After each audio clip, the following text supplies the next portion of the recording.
Bienvenidos, muy buenas tardes, buenas noches, buenos días, según la hora y en el lugar del mundo en que nos vean en su momento.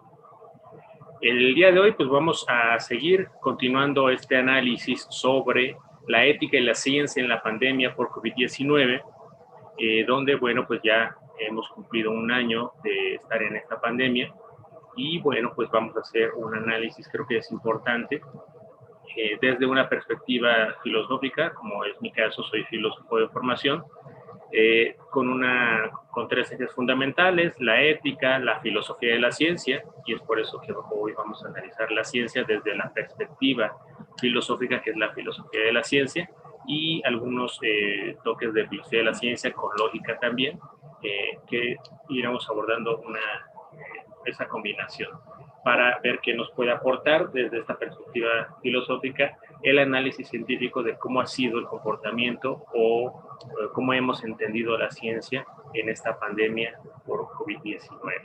Bien, pues vamos a, si me ayudas con el PowerPoint, por favor, Nuria.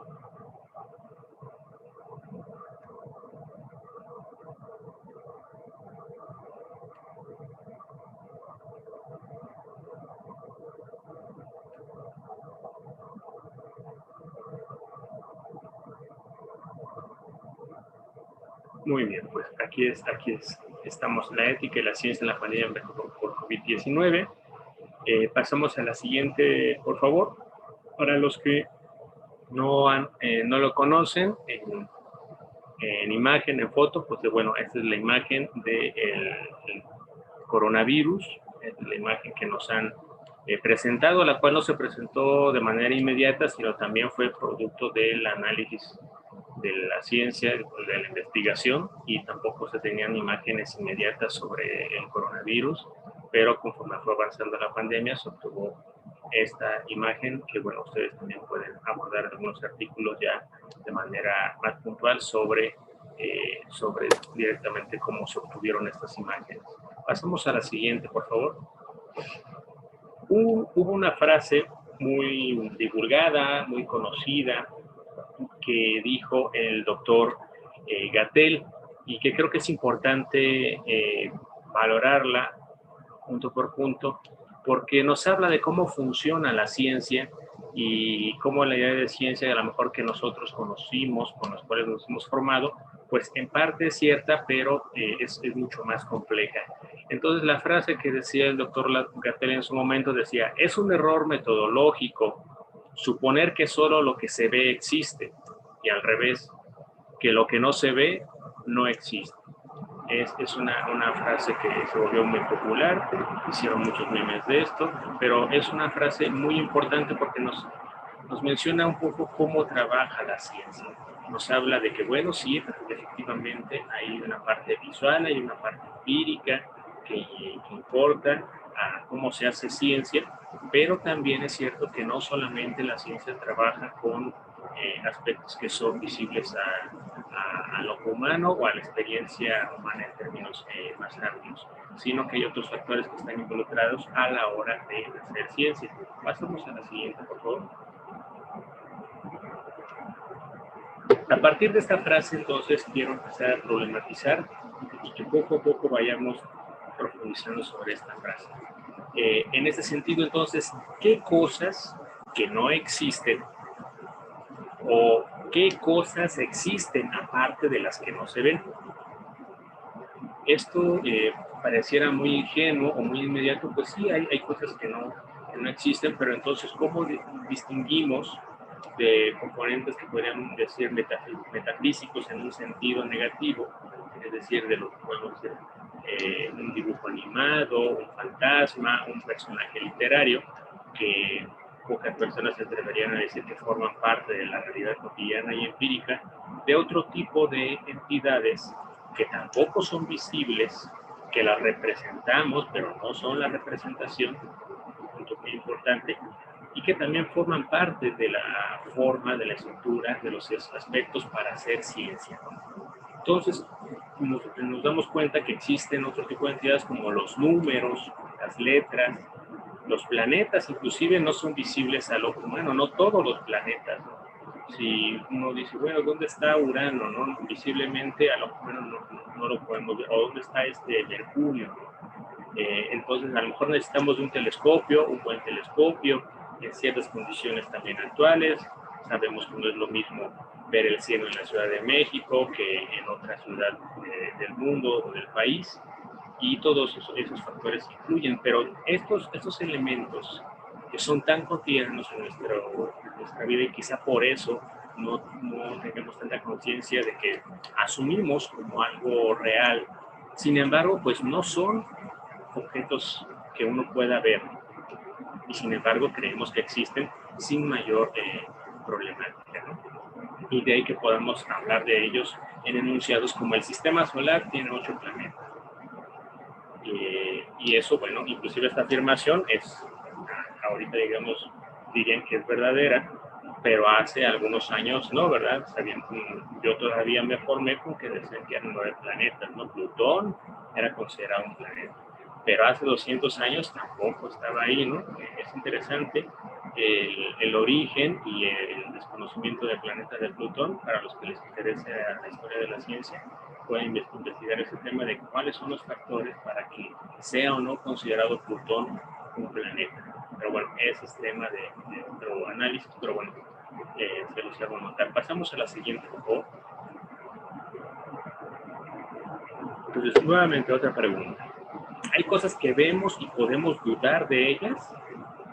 Es decir, en el uso natural, cotidiano de nuestros sentidos, nosotros vemos muchas cosas, pero ¿podemos dudar de lo que vemos, oímos, sentimos, escuchamos? Pues sí, sucede muy cotidianamente, ¿no? Quizá con más frecuencia o menos frecuencia según las personas, pero sí llega a suceder, ¿no? Por ejemplo, en el ejercicio de la vista, llega a suceder que allá a lo lejos, no sé, a 20 metros, veo una persona por detrás que se parece mucho a un amigo que conocí hace 5 años y que no me encontraba, ¿no? Y a lo mejor me agarra la emoción y voy atrás de él y le digo, José, ¿dónde estás? ¿Cómo has estado? ¿Por qué te has estado? No te he visto en muchos años. Y de repente voltea, y es un desconocido, ¿no? Pasa ese tipo de cosas. Bueno, ahí digamos que nos engañaron los sentidos, nos engañó la vista, un ejemplo. Pero no es solamente la vista la que es engañada. A veces podemos escuchar un sonido de un celular, lo podemos escuchar en una película y pensando que es el mío, ¿no? Porque a lo mejor tiene el mismo tono que mi celular, el mismo modelo inclusive, y no distingo que es el celular que está sonando en la película y que no es el mío, ¿no? Entre muchas otras variables, ¿no? Pero ahí entonces los sonidos me pueden engañar. O yo puedo escuchar el ladrido de un perro y lo puedo escuchar como si estuviera a un lado, ¿no? Y a lo mejor no está a un lado, está al frente y en una distancia mucho más prolongada, ¿no? Es decir, también me engaño sobre la situación espacio-temporal de dónde se origina el sonido, por ejemplo, de un ladrido de un perro. Otro ejemplo, y que aquí se combinan muchos sentidos de cómo pueden ser engañados, pues son las clásicas pruebas que se hacen de comida, ¿no? Te vendan y te dan a probar un platillo y tú tienes que adivinarlo, ¿no? Entonces ahí está en juego el olfato, el gusto y el tacto, ¿no? Todo eso para hacer notar cómo los 5 sentidos, que hasta el momento aceptamos en términos generales, no me voy a meter con otros análisis más exhaustivos, pues los engañan. Entonces, los sentidos en ese sentido nos engañan. No quiere decir que la información o el conocimiento que podamos obtener de los sentidos sea falso, pero en ocasiones puede engañarnos. Eso es nada más para puntualizarlo y dar esos ejemplos. Pasamos a la siguiente, por favor. Entonces, y aquí les voy a pedir mucho de su atención porque esta distinción que vamos a abordar en este momento es muy importante y muy necesaria para abordar las problemáticas que después iremos viendo y que surgieron durante la pandemia. Hay que distinguir entre una asociación y una causa. Son dos conceptos muy importantes que hay que distinguir para entender cuándo entonces está haciendo ciencia y cuáles son las pretensiones de la ciencia cuando usa la palabra asociación y cuando utiliza el concepto de causa. Por causa podemos entender que la causa es la relación entre un evento y otro de manera necesaria. ¿Qué quiere decir necesaria? Quiere decir que siempre va a suceder, que no hay ningún otro escenario posible donde un evento y otro no estén relacionados de esa manera única como te está describiendo. El ejemplo que yo pongo es: la causa de mi nacimiento son mis padres biológicos. Y si ustedes dudan que esto no sería una relación causal, les preguntaría, ¿hay algún otro motivo por el cual yo hubiera nacido? Nada más ahí lo dejo para que igual vayan reflexionando y bueno, sirva dentro de las preguntas, observaciones que puedan hacer después. Pero bueno, yo lo pongo aquí como un ejemplo de causa, ¿no? La causa de mi nacimiento son mis padres biológicos. Pasamos a la siguiente, por favor. Aquí vamos a definir de entrada qué es asociación. La asociación es una relación arbitraria o no necesaria entre un evento o hecho y otro. Es decir, yo relaciono una situación con otra y en ese sentido puede ser que yo las ordene en el orden que a mí se me ocurra. O al menos puede ser que esa forma que yo relaciono un evento con otro puede ser una entre otras posibilidades. Es decir, no es necesaria porque no siempre se tienen que relacionar de esa forma. Esa es como una característica de la asociación. Vemos en esta ocasión una imagen, ¿no? Vemos cómo hay dos personas. La persona que está encuadrada en esta imagen de la izquierda parece ser que tiene en su mano un arma puntiaguda, triangular. Parece ser que intenta agredir a la persona que está del lado derecho. Entonces, hay una acción que va de izquierda a derecha, donde inclusive podríamos pensar que el de la izquierda es un agresor y el de la izquierda es una víctima. Pasamos a la siguiente imagen, por favor. Ahora, en esta imagen ampliada, podemos darnos cuenta que ese fragmento de realidad que habíamos visto, una vez ampliada esa realidad, cambia el sentido no solamente de la relación de un evento con otro, sino del sentido de quién puede ser considerado como víctima y quién puede ser considerado como agresor. Entonces, ya el personaje que atribuíamos a la izquierda resulta que no es el agresor, sino la víctima, y el personaje de la derecha no es la víctima, sino el agresor. Entonces, aquí podemos ver este ejemplo para representar, para hacer ver cómo la asociación y la dirección de un evento con otro, pues puede ser de maneras diferentes, y el significado, la interpretación que uno haga de ello, pues puede ser diferente. Por eso es un ejemplo de asociación, porque podemos pensar diferentes escenarios donde las relaciones pueden ser de izquierda a derecha, pero también de derecha a izquierda, y en este caso concreto donde pensemos que la víctima está del lado derecho inicialmente y después termina estando del lado izquierdo, y el agresor en el lado izquierdo y después en el lado derecho. Pasamos a la siguiente, por favor.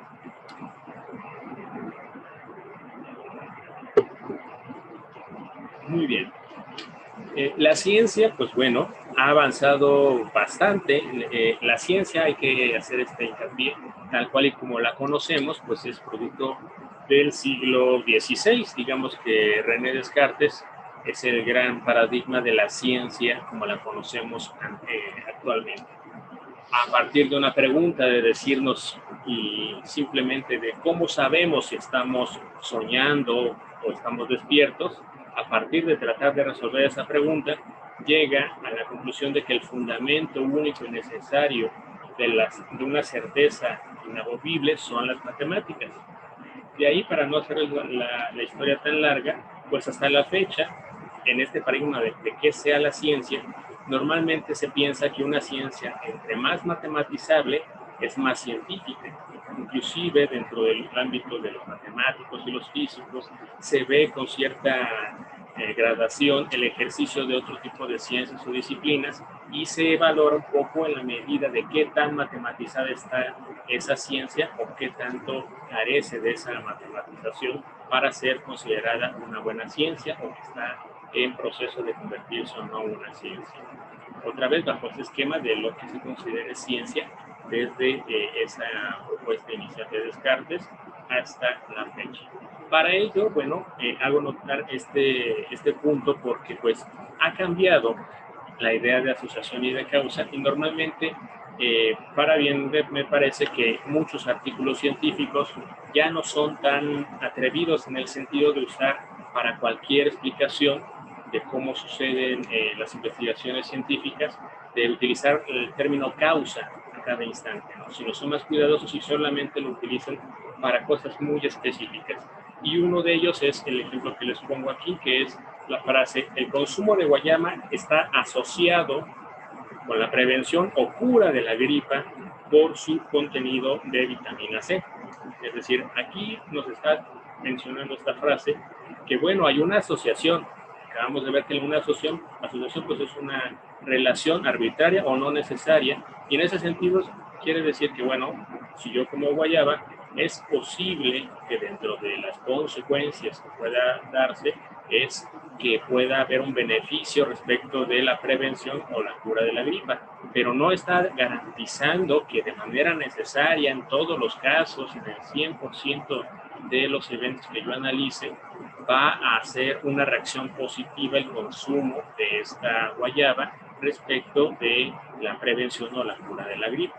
Entonces, y esto lo van a encontrar en muchos artículos científicos, me parece afortunadamente, insisto, porque es importante destacarlo para hacer notar que no hay pues una panacea en este caso de decir que cada vez que yo como una guayaba, limón o cualquier otra fruta que me dé vitamina C, pues bueno, me va a curar o me va a prevenir de manera absoluta el tema de la gripa, ¿no? Vean un poco y les invito a que vayan reflexionando cómo ese tipo de casos tiene mucho que ver con las posibles curas que se han mencionado para el COVID-19 en su momento, ¿no? Pasamos a la siguiente, por favor.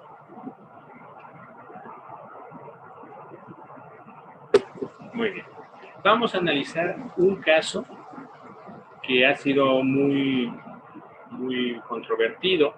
No voy a analizar todos los casos, pero creo que con este va a ser suficiente para que ustedes puedan hacer el ejercicio del resto de otro tipo de casos, de ejemplos que buscan mostrar que hay una cura y que no se ha tomado en cuenta. El ejemplo que les pongo es el caso del dióxido de cloro. Y aquí voy a analizar tres proposiciones con diferentes consecuencias cada una, y aquí les pido mucho de su atención. Yo trataré de ser lo más claro posible sobre cada una de estas. Una frase sería, a partir del caso del dióxido de cloro, sería: tomó dióxido de cloro y X tratamiento médico y se curó. Aquí hay una situación específica, concreta, donde nos menciona que hay dos aspectos que están influyendo para una cura, ¿no? Es decir, hay una causa, se pretende que sea una causa, que el dióxido de cloro y el tratamiento médico, los dos en conjunto, sean la causa de que una persona se cure, en este caso del COVID-19. En este enunciado es necesario demostrar que sea verdad que la combinación es la causa de la cura. Pues hago hincapié sobre esto porque es la unión del dióxido de cloro y el tratamiento médico lo que tiene que demostrarse como la causa de la cura de esta persona. Pasamos a la siguiente, por favor. Ahora voy a utilizar otro ejemplo que para hacer notar la relación que existe entre una causa y esta idea popular de que hay muchas causas, ¿no? Eso no es tan cierto, y bueno, a lo mejor para algunas personas puede generar algún conflicto, pero bueno, con gusto lo abordamos. Pero el ejemplo que les pongo adicional es el siguiente, ¿no? Jonathan y Orlando está en el curso La ética de la pandemia por COVID-19.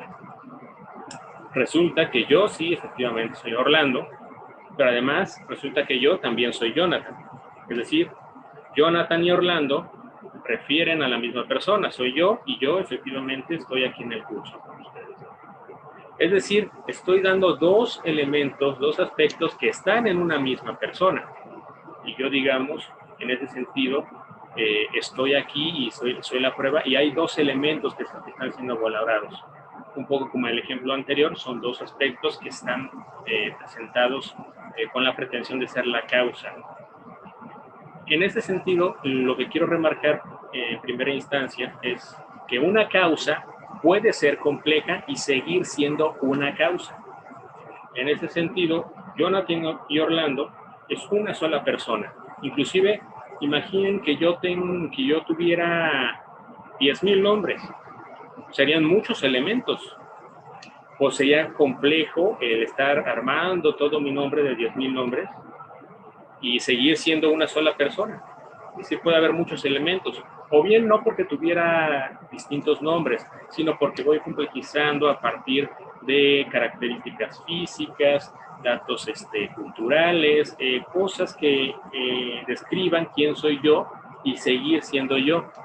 Seguimos hablando de la única y la misma persona, en este caso, Jonathan. Y sigue siendo una causa en esa pretensión cómo se está armando el enunciado. Por eso es muy importante cómo se esté armando el enunciado, porque ahí está la clave de las pretensiones, de lo que uno quiera o no demostrar posteriormente. Pasamos a la siguiente, por favor. Vamos a analizar un segundo enunciado sobre el dióxido de cloro. Solo tomó dióxido de cloro y se curó. Aquí el enunciado ya cambió. Ya no habla de una combinación, sino aquí la pretensión todavía es más fuerte, es decir, está excluyendo el tratamiento médico y dice tal cual solamente tomó dióxido de cloro y se curó. Bien. Aquí el enunciado está armado de tal manera que se piensa que la causa sigue siendo única y exclusivamente el dióxido de cloro y la consecuencia es que se curó. Yo hago la siguiente pregunta. ¿Es posible imaginar otro motivo por el cual una persona se cure de COVID-19 además de tomar dióxido de cloro? ¿Es posible o no es posible? Yo respondo que sí. Un organismo es lo suficientemente fuerte como para no morir por COVID. Hay personas que afortunadamente han resistido a esta enfermedad y están vivas. Es un ejemplo claro cómo una persona puede curarse del COVID y no necesariamente porque haya tomado dióxido de cloro. Pero además está el ejemplo de los asintomáticos. Los asintomáticos, yo nunca tuve algún malestar, pero resulta que sí me enfermé, hubo una prueba al respecto y bueno, tomé las medidas para no contagiarme, ¿no? Bueno, pasamos a la siguiente, por favor.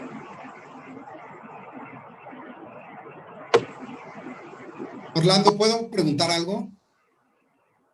Si te parece bien, termino la exposición y después con gusto le entramos a las preguntas, comentarios, aclaraciones. Gracias. Vamos ahora al siguiente caso. Entonces pregunto ahí, ¿cómo saber si la causa fue el dióxido de cloro? La respuesta pues es un estudio científico o una prueba que demuestre con igual o mayor probabilidad o necesidad. Si ustedes se dan cuenta, yo no estoy diciendo que necesariamente tiene que ser una prueba científica. Sin embargo, la prueba que se dé en dado caso tiene que tener pues un grado de demostración en esos mismos parámetros o mayor a los parámetros de la ciencia. Y en la parte final hará notar el porqué de esta necesidad o por qué este criterio, cuando abordemos un poquito estas características de cómo se hace la ciencia y qué significa hacer ciencia. Entonces, en ese sentido yo pregunto, ¿existe un estudio científico al respecto? Pues parece que no. No hay algún estudio científico que pruebe que consumir dióxido de cloro sea la causa para salvarse del coronavirus.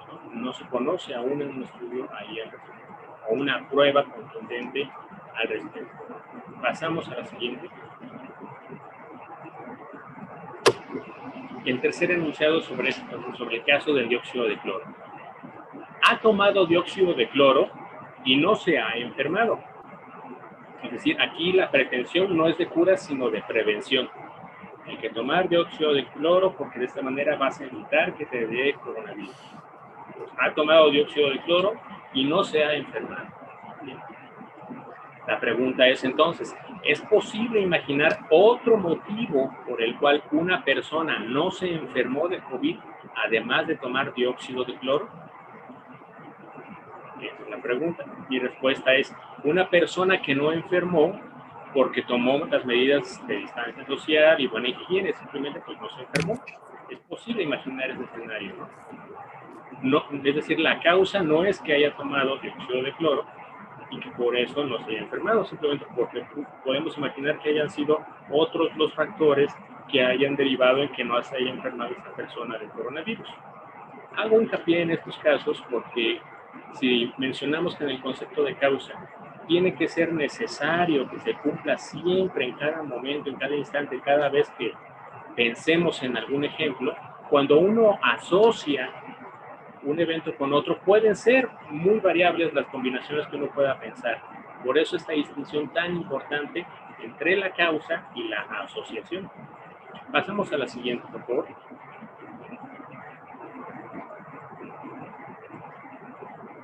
Con esta tercera última parte terminamos y bueno, para entrar al análisis del tema. Yo pregunto, ¿qué es entonces y cómo funciona la ciencia? He mencionado que se necesita una prueba científica, pero ¿cómo funciona la ciencia? ¿Qué es esa cosa de la ciencia? ¿Será como nos las enseñaron en la escuela, como normalmente se divulga la ciencia, o cómo funciona la ciencia? Bueno, de entrada la ciencia busca explicar cómo funciona el mundo. Podemos pensar históricamente desde los principios presocráticos, pues que hay la búsqueda de un principio que explique un poco el origen, la causa del mundo, ¿no? Se decía que era el agua, la tierra, el viento, inclusive algunos decían que era la suma de los 4 elementos, algunos decían que de esos 4 elementos lo que importaba era la relación entre amor y odio, así que esos temas del amor y el odio, que el amor todo lo une y el odio todo lo separa, pues son ideas socráticas, no son ideas tan recientes o tan románticas como uno quisiera pensar, están ya desde los presocráticos. Pero bueno, esa idea de tratar de explicar la realidad, por supuesto están los relatos míticos anteriormente, pero la ciencia finalmente también rescata esa idea de tratar de explicarnos la realidad. ¿Por qué de repente es de día y el sol se oculta y de repente todo se oscurece? Ya después, pues hay un eclipse solar. Todo este tipo de cosas que uno trata de explicar de cómo funciona la realidad, pues es el espíritu inicial de por qué se hace ciencia en las diferentes ciencias que existen. Por supuesto, hay la idea de explicar cómo funciona, en este caso, la biología, la química, la física, la psicología, cualquier ciencia que ustedes piensen, al menos en esos términos, insisto, de cómo surge la ciencia.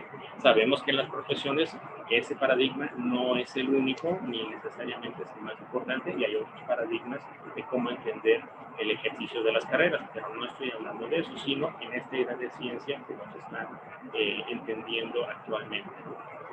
Otra función que busca tener la ciencia es la de predecir hechos, ¿no?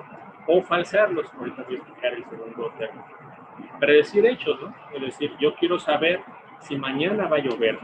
Yo mañana voy a hacer un viaje, no sé, a algún lugar donde sé que el clima es distinto de donde yo vivo y quiero saber si va a llover o no, para ver si planeo o no mis vacaciones para tal temporada o no.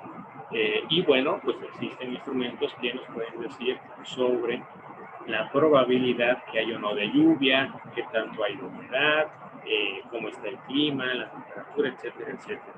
Hay un rango. Y así en general, ¿no? Esta idea de que pero un punto importante es que en ciencia, para que hablemos de una probabilidad que sea tomada en cuenta, tiene que ser arriba del 50%.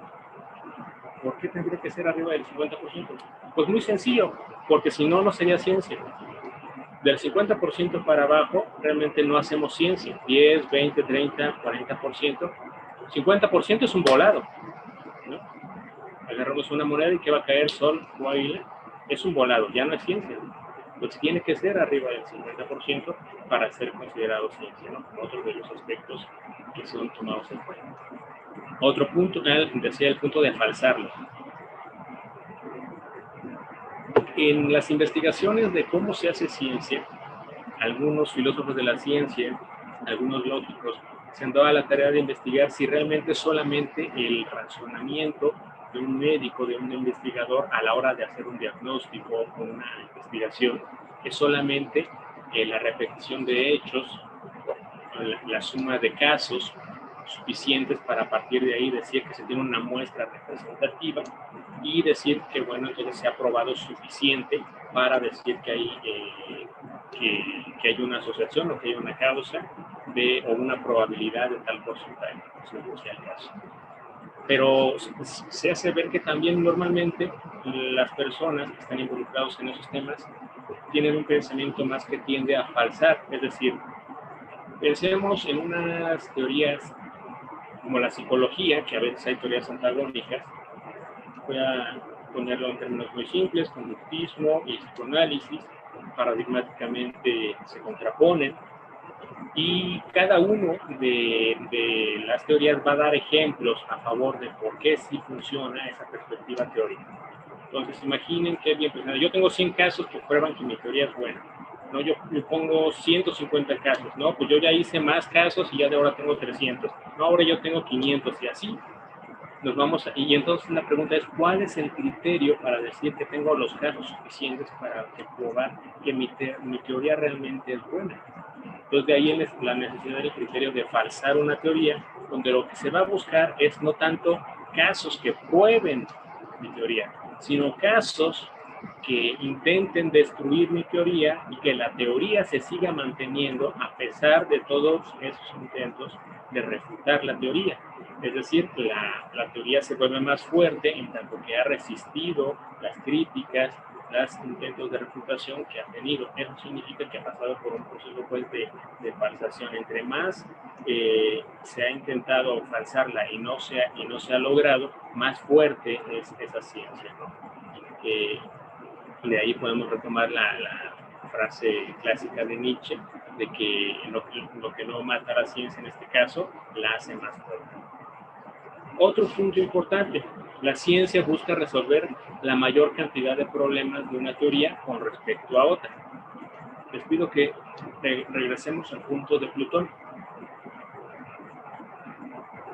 Dentro de los criterios científicos que se pensaban para Plutón, para decir si se consideraba o no un planeta, hay que pensar en el caso que lo originó, porque eso no es que de repente dijeran, bueno, vamos a ver, fíjate que Plutón será o no un planeta. No.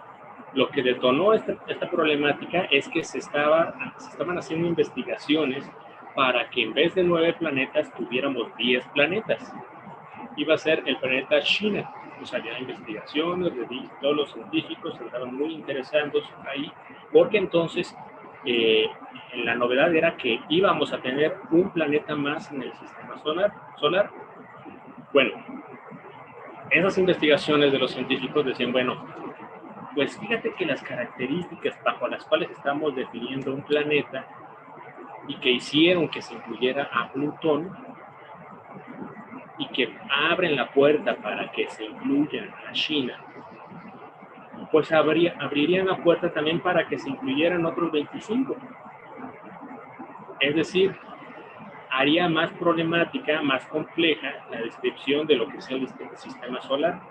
En filosofía de la ciencia existe un término que se llama la navaja de Ockham, que busca esta idea de que la explicación más racional es la más sencilla, la más simple. Entre menos elementos utilices para explicar una realidad, es una explicación científica mucho más sensata, mucho más racional.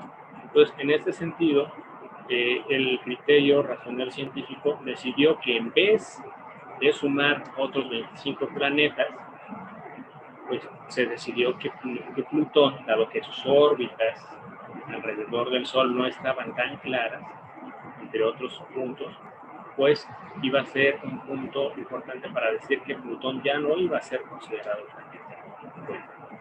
Así, este tipo de ejemplos sucede con otras teorías científicas y cómo funciona la ciencia. La idea es que la teoría que se proponga y que se intente para refutar otra ciencia, otra teoría científica, tiene que resolver los problemas que no ha resuelto la otra teoría y tiene que no generar tantos problemas como los que tenía la teoría que intenta suplantar. Y aquí les paso un comercial. Un poco, ya ven que me gusta un poco criticar el sistema educativo mexicano. Pues bueno, para los que no saben, les informo que la teoría de Newton es falsa. Nos han enseñado que la teoría de Newton es la gran teoría científica, ¿no? Claro que sirve, claro que es útil, sigue siendo útil en la actualidad, pero es falsa. Pues ahí está Albert Einstein y demostró que es falsa. Ahora, el problema actual en la física, por ejemplo, no es tanto si es falsa la de Newton, sino cómo hacer compatible muchas explicaciones de teorías de la física para explicar una realidad mucho más amplia. Hay teorías científicas que explican muy bien el mundo micro de la física y hay otra teoría que explica muy bien el ámbito macro de la física. Es decir, otra vez con esta pretensión de ciencia, buscan explicar aspectos más amplios de la realidad. Pero ¿qué pasa entre ellas? Que son incompatibles, son contradictorias. Por eso las pretensiones de los físicos actuales es buscar una teoría, una tercera teoría que pueda ser compatible, que busque explicar de manera racional, de manera coherente, la realidad micro y la realidad macro, ¿no? Ahí está la teoría de cuerdas con esa pretensión, entre muchas otras teorías científicas, ¿no? Pero un poco para explicar cómo funciona entonces la ciencia. Termino con un ejemplo muy interesante, muy importante, un poco para hacer notar también cómo la sociedad se enfrenta y trata de responder ante los avances científicos y los problemas que están alrededor de cómo funciona la ciencia, como la religión, la economía, la política. Y para ello creo que es importante regresar al caso de Galileo Galilei, que, bueno, nos trataba de demostrar en su momento que la Luna tenía unas manchas. Y para ello había ya había telescopios con un gran avance tecnológico, cosa que no existía, por ejemplo, en el mundo de Aristóteles o Ptolomeo, que era el paradigma de la física anterior. Y aquí en este sentido, entonces, lo que buscaba era mostrar que efectivamente el telescopio, a través de la observación humana y el telescopio, podría uno ver en la Luna unas manchitas como cráteres, y que esto hacía a la Luna imperfecta, a los ojos de la teoría tolemaica. Es decir, en esta idea de la teoría tolemaica, la organización del universo, de los planetas, tenían que ser perfectas, ¿no? Estaba esta división del éter, que era un poco el puente entre lo que era perfecto y lo que era imperfecto. Inclusive la Luna y la Tierra tenían otras categorías distintas, es decir, que sea considerado planeta bajo la teoría tolemaica es una respuesta muy diferente bajo la teoría, por ejemplo, heliocéntrica, ¿no? que es lo que tenemos actualmente. Bueno, todo esto porque entonces la implicación que tenía que aceptar que Galileo Galilei demostrara que la Luna, en sus manchas de la Luna, tenía cráteres, era mostrar que la Luna era imperfecta, y esto no podría ser porque tenía una carga religiosa, ateísmo, conforme a la teoría científica de su momento. Y bueno, pues además de, bueno, del otro paradigma que intentaba romper, que no era la Tierra, que no era el Sol el que giraba alrededor de la Tierra, sino que era la Tierra alrededor del Sol, pues también estaba esta teoría heliocéntrica, ¿no? Y de ahí esta frase famosa que se conoce de Galileo Galilei, de cuando estaba en la Inquisición, de donde se le obligó a que mencionara que todo lo que decía era falso, pues se dice, bueno, y sin embargo se mueve. Es decir, y sin embargo lo que digo es cierto. Y bueno, aquí termino esta exposición para que podamos así abordar los aspectos que hemos tratado o cualquier otro comentario que tenga que ver con la ciencia de la pandemia de COVID-19. Muchas gracias. Muchas gracias, Orlando. Vamos a darle la palabra a José Ramón, que quería hacer una pregunta durante la exposición. Y los demás, si van levantando sus manitas, por favor. Adelante, Sí, pues, José Ramón. buenas noches a todos. Sí, pues precisamente el método científico, ¿no? Observación, análisis y comprobación. Hasta que no hay comprobación cierta del fenómeno, entonces ahí pasamos al conocimiento científico, mientras es especulación. Y tú hiciste referencia a especulaciones, ¿no? Ah, si tomo dexitromicina o esa sustancia química, pues me curo. Sin embargo, todavía están en etapa de experimentación todos los tratamientos médicos, incluso hasta las mismas vacunas, me atrevo a pensar que no han llegado todavía a conclusiones. Todavía no se conoce, es muy temprano para conocer científicamente el fenómeno del coronavirus, creo yo.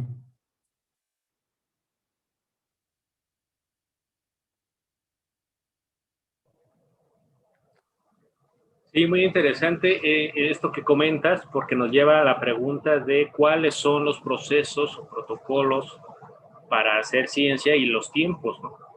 Es decir, en ese sentido, ¿cuáles son los procesos para decir que un medicamento ha sido probado suficientemente como para decir que ya pueda ser la medicina o el antídoto, ¿no? Hay inclusive esta frase que algunos recordarán de algunos comerciales de la televisión mexicana que dice una de sus frases, ¿no? Clínicamente comprobado. Y utilizan ese recurso retórico para, como si fuera sinónimo de científicamente comprobado. El proceso clínico no es el proceso científico, es parte de todo un proceso de etapas de investigación, inclusive pues que lleva bastante tiempo, normalmente lleva sus años. También, bueno, pues hay que entender que en este caso, pues la mayoría de los esfuerzos estaban encaminados a buscar una vacuna, ni siquiera un medicamento, sino a la vacuna que pudiera frenar la pandemia que vivimos actualmente. Pero es un caso único y muy específico. De ahí también que es importante reflexionar si cuando se tratan de hacer analogías, comparaciones de eventos parecidos, hay que ver qué tanto realmente se parecen o qué tan único es este caso que estamos viviendo para entonces ver qué tan pertinentes son esas comparaciones. Pero sí es muy importante investigar todos los procesos que se llevan para decir que un medicamento es puesto en venta en público. Y ya no entraré en la parte político-económica, que también es importante, pero bueno, nada más para nombrarla ahí, para investigarla después. Los medicamentos que a veces se venden en México y que ya en otros países ya no se venden porque están retirados, porque se demuestra que pues es muy dañino tal medicamento, o que simplemente existen mejores medicamentos para tratar X enfermedad y que a veces no es tomado en cuenta. Inclusive algunos de plano que son retirados del mercado, que no se ven en otros países, y en México sí se ven. Muchas gracias.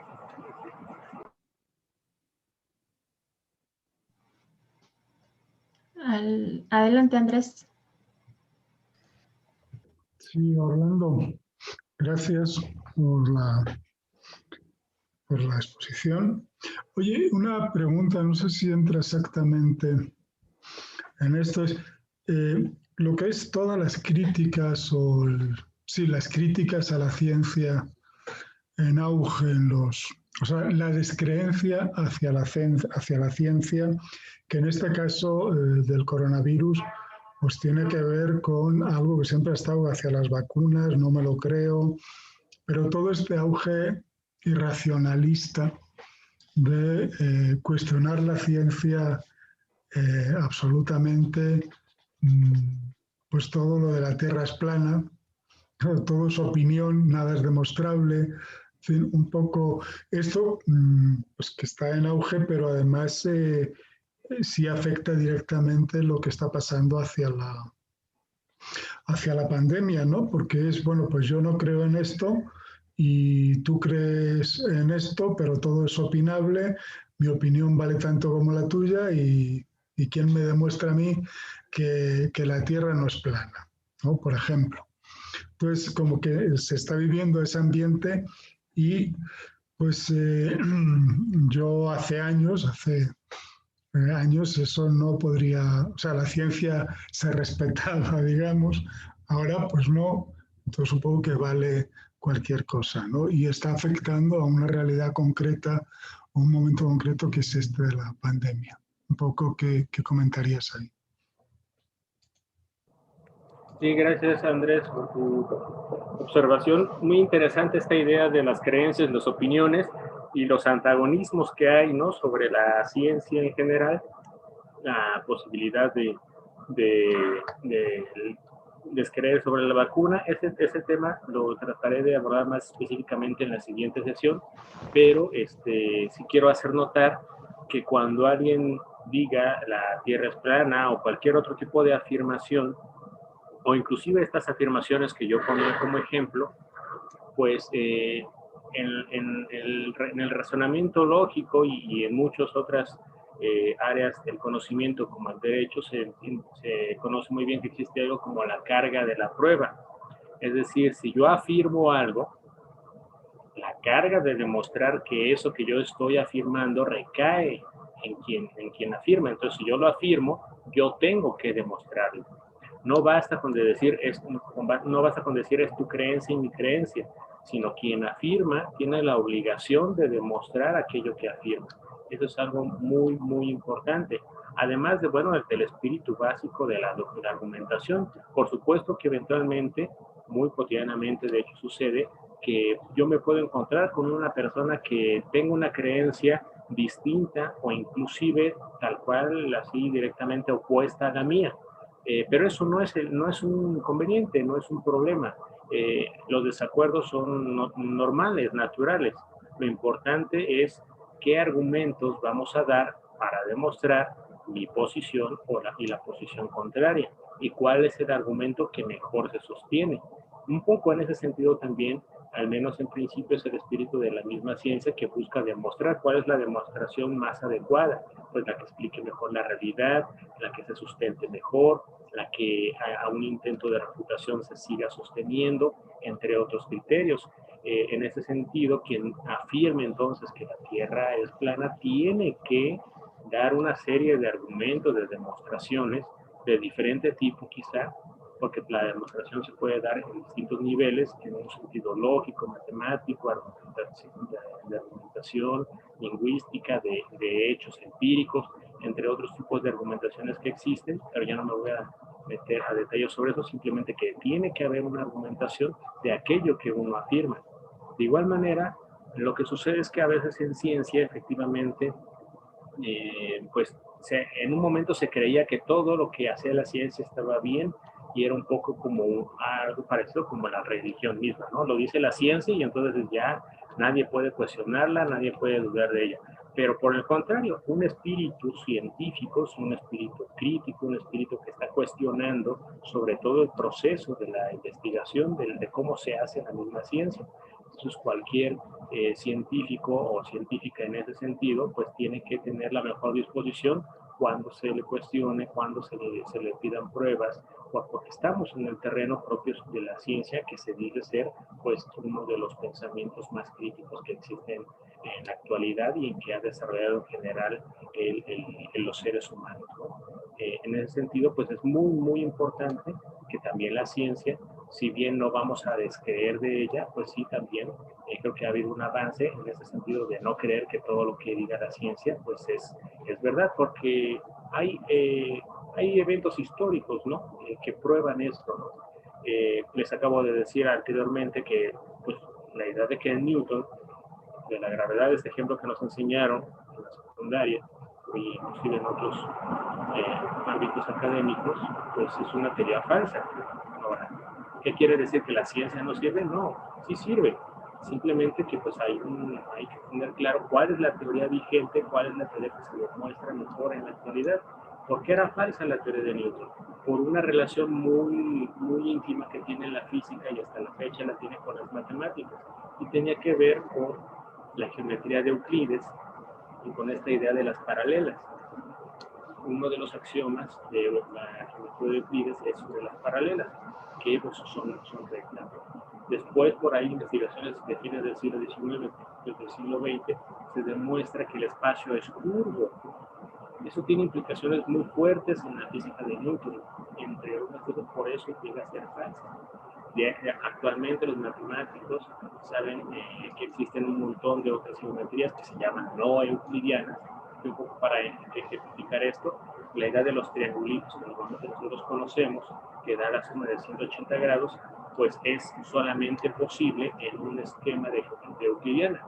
Pero en las no euclidianas se pueden aceptar unos triangulitos o más flaquitos, así con ángulos hacia adentro, más flacos, o gordos, como si fueran estos prismas que hacíamos, ¿no? Pero en triángulos. Eso un poco para ejemplificar lo que implica en términos de la geometría, pero en la física entonces se demuestra que el espacio es curvo, y eso tiene implicaciones con la luz, y bueno, y por eso entonces con Einstein no es que diga no exista la gravedad, sino cómo existe entonces la gravedad o cómo se explica, y en los ejemplos que utilizan los físicos es esta idea de que ponemos como una sábana o un trapo horizontal y ponemos una canica sobre ella y vemos que se va hacia el centro, ¿no? Y ponemos otras cosas y se jala hacia el centro, ¿no?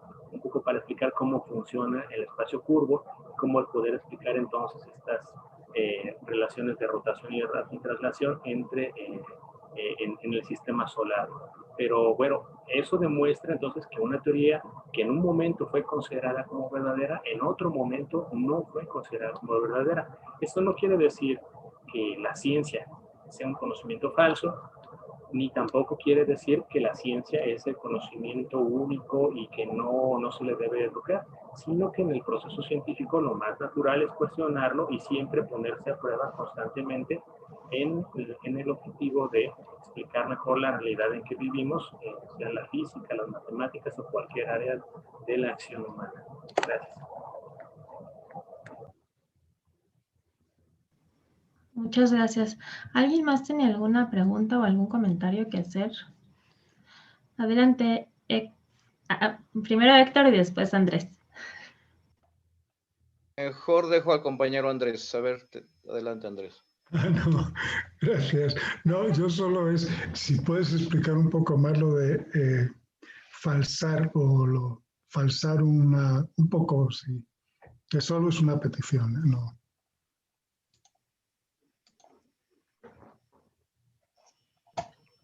Claro, con todo gusto. Decía anteriormente que en estas ideas de cómo funciona la ciencia y cómo también ha ido cambiando, pues también en sus procedimientos de razonamiento para probar que la teoría es adecuada, pues la inducción ha sido el camino más conocido y más divulgado y que se utilizó por mucho tiempo. Es decir, una serie de datos, de hechos repetidos que prueban que un acontecimiento sucede con mayor probabilidad que otra, ¿no? De ahí que pueda decir, bueno, si hay tanto grado de humedad, ahí está la temperatura tal, a lo mejor ver los antecedentes de los últimos años, una serie de datos que yo valoro y que bajo esa serie de datos yo ya he hecho investigaciones repetidas, pongamos 100 casos estudiados, me hace pensar que existe la probabilidad de un 50, 70, 80%, bueno, 51 en adelante, para decir que va a llover. Esto a partir de un razonamiento de un proceso inductivo. Cuando yo me pregunto y me cuestiono ¿cuántos casos son suficientes? Inclusive en las vacunas uno puede decir eso. ¿Cuánto es una muestra representativa para haberla probado en animales o en humanos para decir que realmente ya funciona una vacuna? En ese esquema de razonamiento inductivo, entonces la idea es que hay un mínimo necesario que se considera, no sé, 4,000 casos, o no sé, de acuerdo también a la población que se vaya a aplicar, qué sé yo, una cantidad específica. Eso, todo eso bajo el esquema de un razonamiento inductivo. Pero ¿cuál es el problema entonces con ese razonamiento? Que un poco, aunque pretende ser racional y objetivo, al final deja un sabor de cierta arbitrariedad o dogmatismo en la respuesta que se da a cuántos casos son la prueba suficiente, la evidencia suficiente para decir que este medicamento realmente me va a curar o este estudio prueba que esta vacuna es la más adecuada. Bueno, la teoría falsacionista, y bueno, es un poco como con Popper, que es también más o menos conocido, que no hace otra cosa más que retomar el estudio de las lógicas que también estaban avanzando en su momento, ya no la lógica aristotélica, porque también la lógica aristotélica, al igual que la geometría euclidiana estuvo vigente desde los griegos, pues también por ahí finales del siglo XX y principios del XX tuvo una crisis y son ahora otras lógicas las que se están utilizando y no la aristotélica. Insisto, tanto Newton sirve para algunas cosas y Aristóteles sigue siendo muy útil en su lógica para otras cosas, pero tienen algunos inconvenientes, puntos muy, muy específicos. Entonces, vuelvo al tema de la falsación. Cuando uno desea falsar una teoría, lo que uno busca no es probar en sentido positivo un caso positivo, uno más para decir que es prueba de que la teoría o la hipótesis que yo planteo funciona. No, lo que yo voy a hacer es decir, voy a tratar de demostrar que la teoría es falsa en este aspecto concreto. ¿Qué ejemplo podría ser? Si yo voy a explicar a qué temperatura hierve el agua, si alguien dice 100 grados centígrados, otros van a decir, no, yo te voy a dar una prueba de que no hierve a los 100 grados centígrados, hierve a los 97 grados centígrados. Y entonces uno analiza qué es lo que hizo entonces que cambiaran esas condiciones. Pues puede decir que el enunciado ya no sea tan pretencioso, ya no sea tan abarcante, sino que diga, el agua hierve a 100 grados centígrados en estas condiciones de altura, porque la altura del nivel del mar influye en a qué grado hierve el agua, ¿no? Bueno, entonces ya la pretensión de cómo se marca el enunciado ya es más precisa, ¿no? A nivel del mar hierve el agua a, no sé, 98 grados. A 1500 metros sobre el nivel del mar a 99 grados. Y así hago unas precisiones. Esa construcción científica que estoy haciéndola más precisa, más específica, más adecuada, son tesis ad hoc que yo voy metiendo a la teoría para hacerla más fuerte, más clara, y que pueda explicar esa realidad que yo quiero demostrar de manera más puntual y más específica, de tal manera que si yo sigo tratando de refutarla, pues ya no pueda ser refutada con la mayor facilidad posible. Por supuesto, aquí hay intereses de distinto tipo, los que van a querer refutar a la teoría, los que van a querer pulir y robustecer esa teoría científica.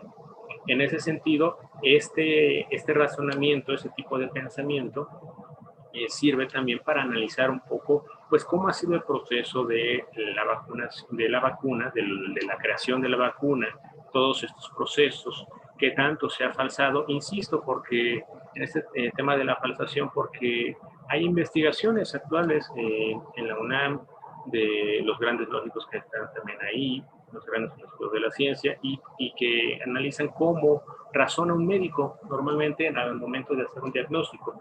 Y normalmente lo que han demostrado es que la mayoría de las y los médicos pues razonan con un pensamiento de falsar la teoría, ¿no?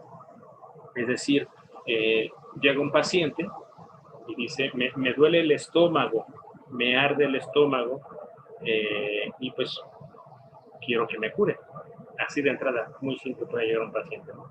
Y entonces el doctor empieza a hacer una serie de preguntas para descartar la posibilidad inmensa de posibles causas que puedan generar ese dolor en el estómago.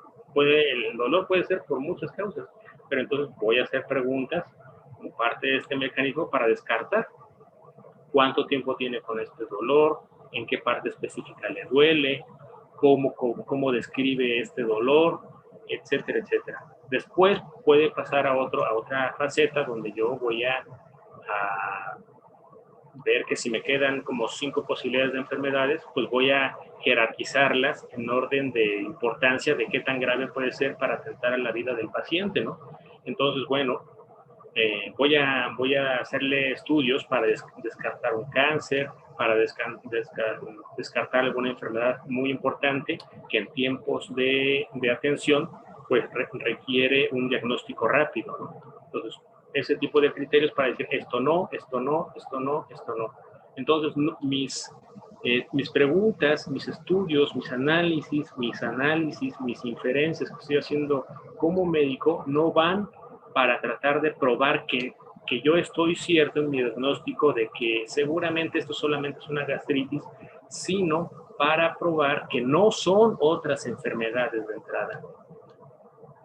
Y hasta que llego y voy a un diagnóstico muy claro y le digo, usted lo que tiene pues es tal enfermedad. Tiene una úlcera de tal tipo, ya descartamos la gastritis porque esto está más avanzado, pero no se preocupe, no es cáncer, se puede tratar, etcétera, etcétera, etcétera, ¿no? Un poco para hacer notar esto como sería más o menos el diagnóstico. Gracias. Ahora sí, adelante Héctor, por favor.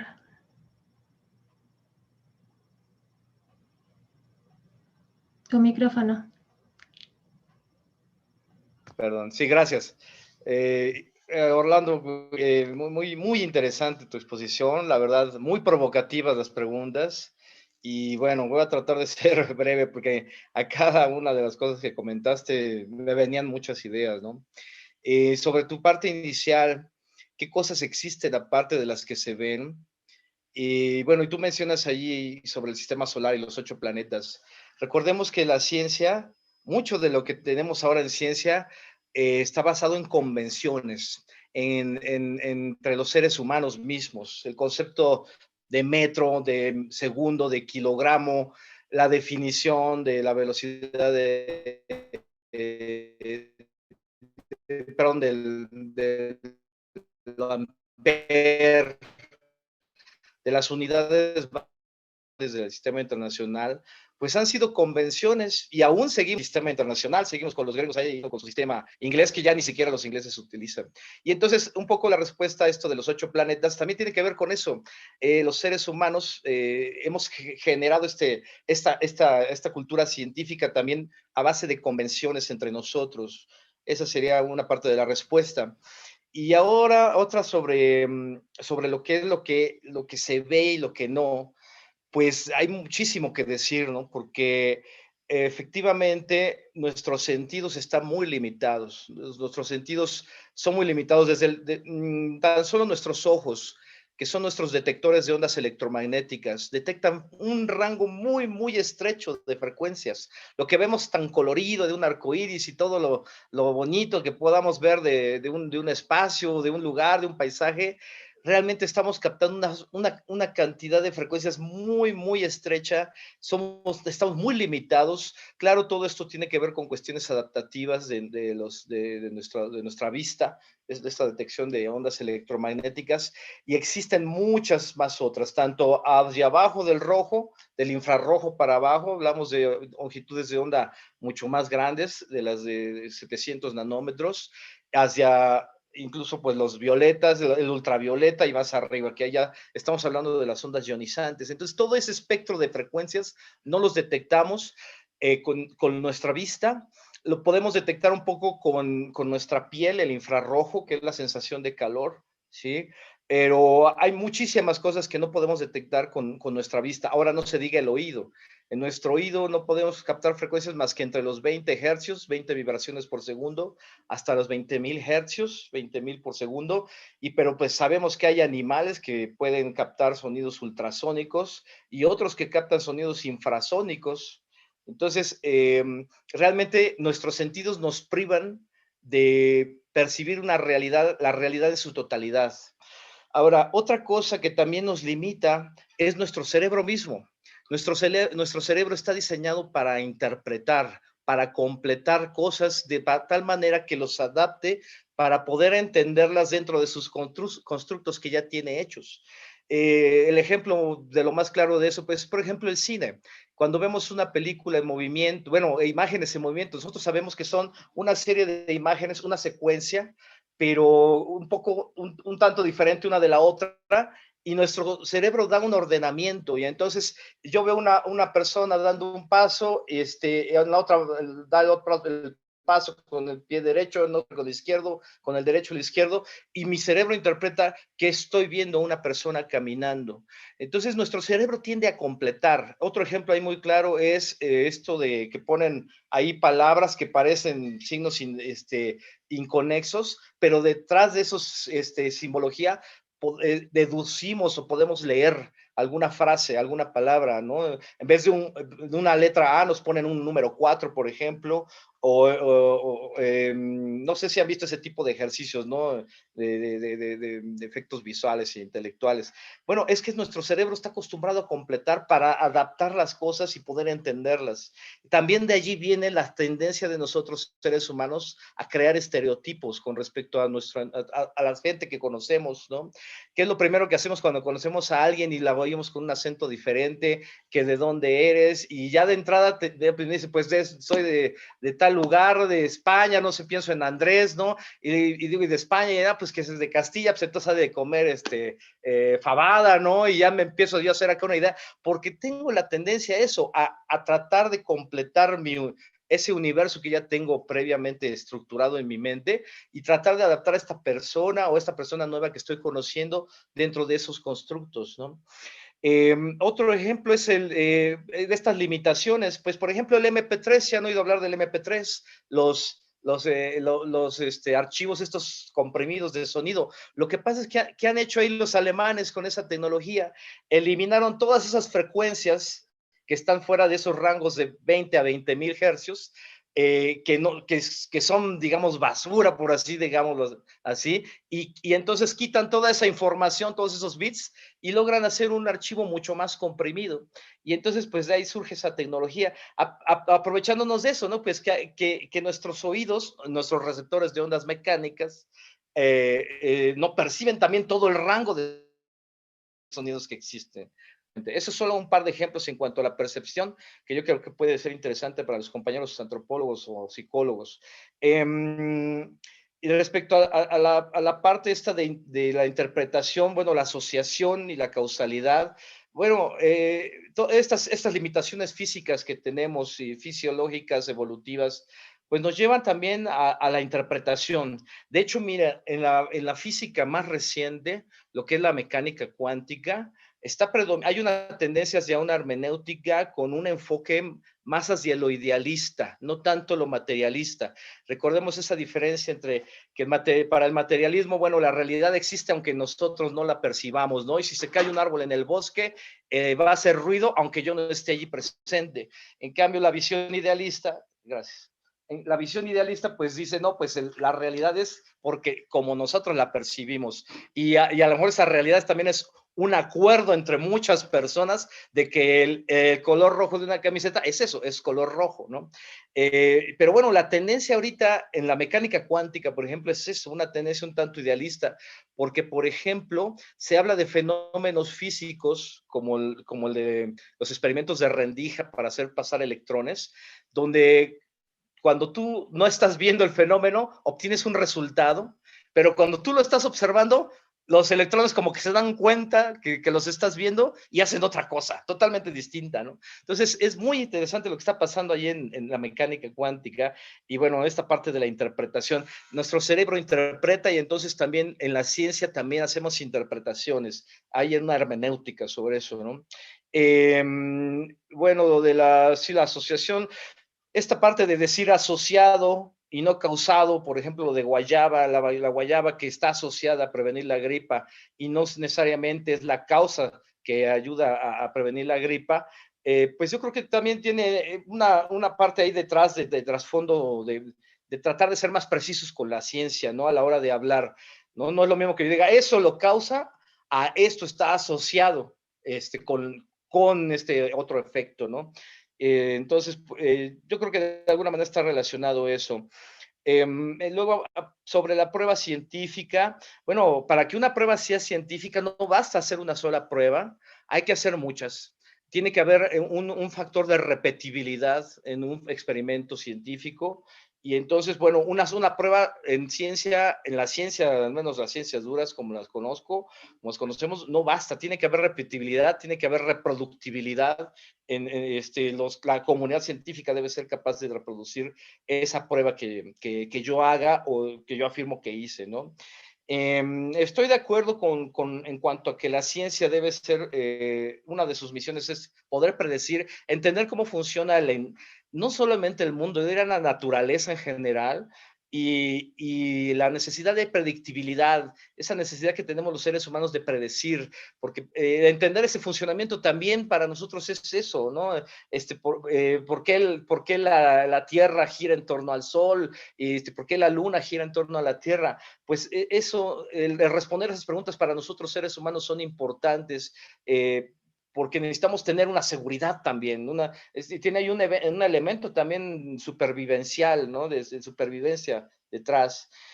Entonces, bueno, esa parte de predictibilidad, en lo que comentabas del 50%, si no es 50%, más del 50% no es ciencia y debajo del 50% no es tanto ciencia, yo hay que tener un poquito más de cuidado. Creo que más bien ahí estamos mezclando los criterios que tienen que ver con la estadística, la validación estadística de una serie de experimentos, ¿no?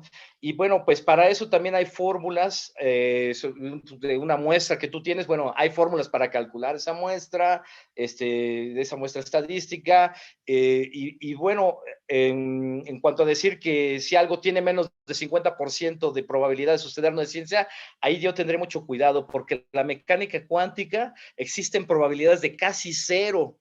Incluso los mecánicos cuánticos hablan de la probabilidad de que una taza rota en el suelo se reintegre a su posición y totalmente armadita en la mesa desde donde se cayó. Existe para ellos la probabilidad, es de 0.00020 y tantos ceros, 1, pero existe. Y entonces ellos lo manejan y es un concepto científico, ¿no? Entonces yo tendré un poquito nada más de cuidado de decir eso, de que si es debajo del 50% no es ciencia o no es científico. De acuerdo con el falsacionismo de Popper, bueno, sí, esta idea de reforzar a las teorías científicas, tratando de falsarlas, ¿verdad? Haciendo propuestas, no tanto que las confirmen, sino que las reten, que las desafíen. Me parece eso, sí, claro. Y,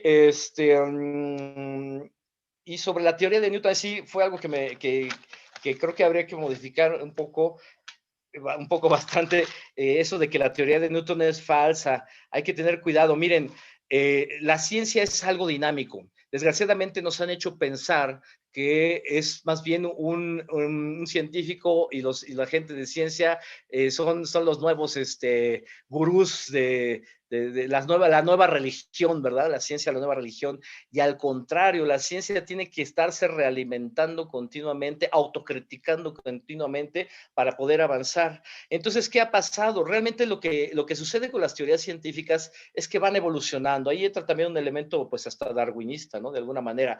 De tal manera que nos ayuden a explicar la mayor parte de fenómenos que vemos en la naturaleza. Durante 1000 años sobrevivió la idea aristotélica del geocentrismo y empiezan a mover el tapete ya con el Renacimiento personajes como Copérnico, como Galileo, que bueno, ya sabemos cómo les fue. Bueno, a Copérnico no tanto, pero a Giordano Bruno sí, y Galileo, bueno, el arresto domiciliario que le tocó. Pero entonces de ahí pasamos al heliocentrismo, a esta idea de que no, la Tierra no es el centro, es el Sol. Un poco yo veo la evolución de la ciencia como la evolución de un ser humano, de ser un niño o un infante hasta su edad adulta. El infante es muy egocéntrico, muy ególatra, el mundo gira en torno de él, igual también el adolescente, ¿no? Lo que más me pasa, me rechazaron, un rechazo amoroso, soy el más desgraciado del mundo, o sí me aceptaron, soy el más feliz del mundo. Esa exacerbación viene de ese egocentrismo y esa egolatría. Y posteriormente, cuando va uno llegando a la madurez, se va dando uno cuenta que esos sufrimientos también los tienen los demás y no somos los únicos, ¿no? De alguna manera eso ha pasado con la evolución de la ciencia. La ciencia en su infancia creía que el ser humano era el centro de todo. De hecho, se decía que el ser humano estaba hecho a la medida ideal para estar entre lo muy grande y lo muy pequeño, ¿no? Es una visión muy antropocéntrica, ¿no? Entonces yo lo traslado un poco a ese lado, y conforme va evolucionando de esa edad media, donde el Dios creó al hombre como la especie seleccionada para disfrutar de sus riquezas y de su naturaleza, vamos pasando, nos empiezan a dar golpes a la autoestima humana todos estos descubrimientos científicos. El primero de ellos, pues del heliocentrismo, y después vienen otros, ¿no? El darwinismo, la evolución, donde nos dice, es que tú no eres una especie diferente de las otras, también evolucionaste y saliste de otros, de antropoides, y esos antropoides de otros seres previos, ¿no? Y también la idea de que pues el tiempo geológico nos da otro golpe a la autoestima de pensar que todo se creó en 7 días y apenas hace 6000 años según el calendario judío, ¿verdad? Y nos da un golpe la geología diciéndonos, oye, no, mira, tú estás como especie aquí apenas desde hace una cosa de nada comparada con los 4500 millones de años de existencia de la Tierra, y no se diga los 13600 millones de años de existencia del universo, ¿no? Entonces, todo así va evolucionando la ciencia. Y entonces, yendo hacia este punto de Newton, bueno, ¿qué pasa con Newton? Realmente Newton sigue funcionando. Newton me sirve todavía, lo sigue usando la NASA para hacer sus lanzamientos al espacio, lo seguimos usando en nuestra vida cotidiana, en los cálculos de ingeniería, en los cálculos de arquitectura, seguimos utilizando a Newton, siguen siendo válidas estas leyes de la dinámica, de la segunda ley, la primera ley, la tercera ley de acción y reacción, todo eso sigue siendo válido, claro, dentro de un ámbito de aplicación. ¿Qué fue lo que hizo Einstein? Fue un perfeccionamiento de las ideas de Newton. Si bien Newton, podríamos verlo así, hagan de cuenta que yo dibujo en la pizarra bidimensional a la Tierra girando en torno al Sol, ok, y explico con ciertas leyes por qué está girando en torno al Sol. Pero lo que hace Einstein es una revolución conceptual en cuanto a que él ya no trabaja con la geometría euclidiana, como dijiste, sino con una geometría no euclidiana, lo que se llaman espacios de Minkowski. Y entonces, al empezar a trabajar con esta geometría no euclidiana, los espacios curvos, pues empieza a surgir otra idea de gravedad, que realmente la gravedad no es un fenómeno como lo explicaba Newton, sino, bueno, sí es un fenómeno de atracción. Lo que vemos como atracción en Newton, en realidad es un efecto que resulta por la deformación del espacio-tiempo debido a la masa que tiene la materia, ¿no? Los objetos. Entonces, yo no diría que Newton no sigue siendo válido, no es falso, es simplemente que no se aplica a otros rangos donde necesitamos otras explicaciones como la relatividad general o la relatividad especial, y no se diga a nivel de lo muy pequeño. A nivel de lo muy pequeño pasan cosas que nuestra imaginación no se da abasto. Muchos literatos se han inspirado en la mecánica cuántica para hacer cuentos maravillosos. De hecho, hoy en la mañana hubo un concurso de cuentos donde aplicaban cosas de mecánica cuántica. Tuve que estar ahí de jurado. Y pasan cosas curiosas como estas que les digo, ¿no? De que cuando yo no veo al electrón hace una cosa y cuando lo estoy viendo me hace otra cosa, como si mis ojos estuvieran afectando o mi vista estuviera allí generando ahí una energía que provoca que el electrón se comporte de otra manera. Pero el problema es que, por ejemplo, Newton yo no lo puedo aplicar para explicar los saltos cuánticos de los electrones en las órbitas en torno al átomo, en torno al núcleo atómico, ¿no? Entonces, entre otras cosas. Y bueno, entonces sí es aplicable todavía a Newton, y bueno, lo de las manchas no son las manchas de la luna, perdona, Orlando, son las manchas del sol. Lo que vio Galileo, efectivamente sí descubrió que había montañas en la luna, que había cráteres. Eso también le movió el tapete a mucha gente aristotélica que pensaban que los objetos celestes estaban compuestos de una quinta esencia. Recordemos los 4 elementos que tenemos en la Tierra, y para ellos la quinta esencia era ese elemento perfecto que es del que estaban hechos los astros, ¿no? Los objetos celestes. Entonces, bueno, ahí sí, ese fue otro golpe que le da Galileo a esta visión antropocéntrica. Pero sí, son las manchas del sol, y con las manchas del sol también él descubrió que el sol estaba rotando, entonces no se podían imaginar a un sol que estuviera girando, que estuviera moviéndose, era sacrilegio, ¿no? Y bueno, ya para ir cerrando la de la ciencia en la pandemia, creo que aquí faltaría mencionar pues todo lo que ha aprendido la humanidad. Precisamente ahorita estoy escribiendo un artículo, voy a dar una plática sobre la curva de aprendizaje, y la humanidad tiene también su curva de aprendizaje. Y recordemos 1918 con esta pandemia de influenza española que provocó unos 30 millones de muertos. Tardó 3 años en irse difuminando, ¿verdad? Gracias a la inmunidad de rebaño que finalmente después se logró. Pero ahorita hemos aprendido mucho, porque realmente el haber tenido vacunas a un año de haberse iniciado la pandemia es un récord tremendo, ¿eh? A estos personajes que han sacado las vacunas, las primeras ideas de vacunas, seguro se llevan el Nobel, porque, bueno, no se diga por el beneficio que le dieron a la humanidad, ¿no? Pero no, hay nuevas tecnologías que nos han permitido ahora tener vacunas mucho más rápido. Las vacunas, decíamos, bueno, es que tardan 5 a 10 años en hacerse una vacuna. Sí, esa tecnología de bichos atarantados pues nos permite, ¿no? Perdón si me estoy extendiendo, ya estoy terminando. Para ver si alguien más quiere también preguntar, compañero. Claro, perdón. Y bueno, está la parte de modelados matemáticos para hacer predicciones, bueno. Y ya, pues, las antivacunas entre terraplanistas, y bueno, la altura no define la ebullición. Lo que define el punto de ebullición es la presión atmosférica. Gracias. Bueno, compañero, varias observaciones que es muy interesantes, pero quiero destacar los puntos que he tratado de mencionar aquí para los intereses de la ciencia respecto de la pandemia, que es lo que nos trae hoy aquí a reflexionar principalmente, ¿no?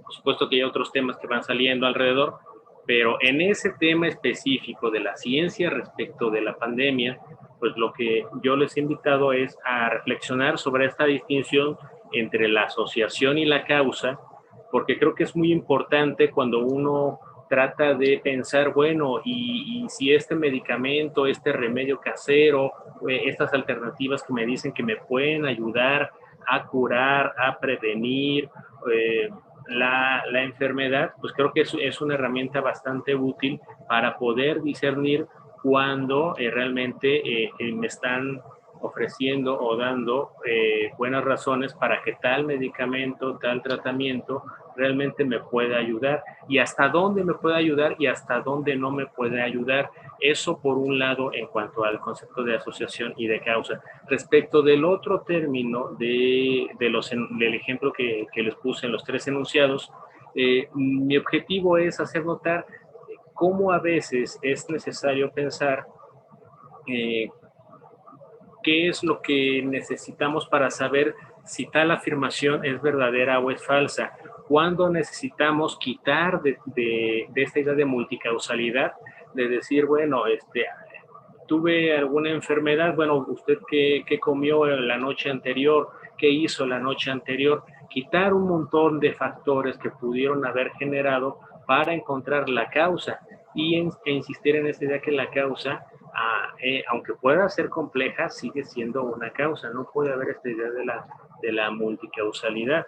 Creo que es un punto muy importante porque si no tenemos estos discursos, como mencionaba en la oración, donde se dice, bueno, tomé el dióxido de cloro y un tratamiento médico, ¿no? Y se asocia, se engarza esta idea de como hubo un tratamiento médico, pero yo me encarrilo en el tren de que, bueno, hubo un proceso de cura, está vinculado ese consumo, ¿no? Y me parece que es importante distinguirlo y hacer un análisis más profundo para ver si realmente la causa fue el dióxido de cloro o el tratamiento médico. Y así analizar los enunciados lingüísticos como se nos van presentando y siempre tener claro que la carga de la prueba está de quien la afirma.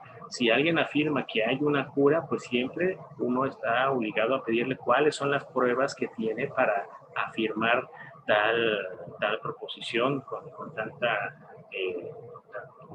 pretensión tan fuerte, ¿no? Y lo tercero, de explicar en general, digo, no he sido exhaustivo, porque tampoco era el objetivo de explicar a detalle cómo funciona la ciencia del siglo XVI a la fecha, cómo se ha construido, pero sí dar ciertas características de cómo funciona la ciencia, cuál es el espíritu de la ciencia, de tratar de explicar la realidad en la que vivimos lo mejor posible, que sea coherente, que resuelva problemas que nosotros nos hacemos para ver cómo funciona el mundo y cómo la relación que tiene con nuestra vida cotidiana, para entender entonces cómo son los procesos científicos. Todavía falta otra sesión donde vincularemos a detalle sobre este proceso de la vacuna, pero un poco señalo esos puntos. Y ya sobre lo que puntualmente señala Héctor, por supuesto, hay puntos que son bastante debatibles.